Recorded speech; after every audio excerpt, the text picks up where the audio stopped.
We know that acceptance, especially of things that we can't really do anything about anymore or even in the future, can be very good for our mental health, for our peace of mind, and indeed quite often for our relationships.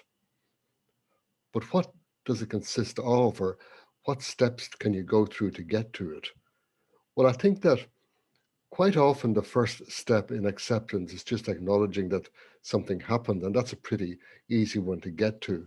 Though sometimes when it comes to things like career issues or health, people find it very hard to acknowledge that something happened and that they now have this, let us say, condition.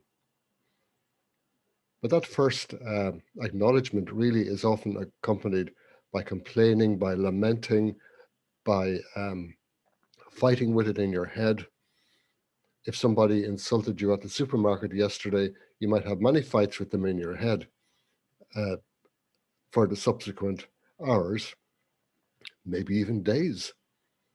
But the next step that you seek to get to, and I think the important aspect of acceptance, is where you're you're accepting what happened, but without talking to yourself about it, without going into imaginary conversations, making imaginary speeches, saying imaginary things.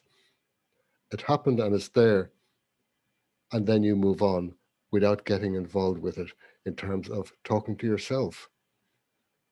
And that really is a way to come to acceptance. Now, it's not necessarily easy. Sometimes it can take a long time to accept something. Some events maybe take years and years to accept. Maybe some are never accepted. And accepting what happened or what is happening doesn't mean it's right. But quite often we practice acceptance because it's a way of improving our own mental health, our own quality of life, and of not being dominated by something that happened in the past.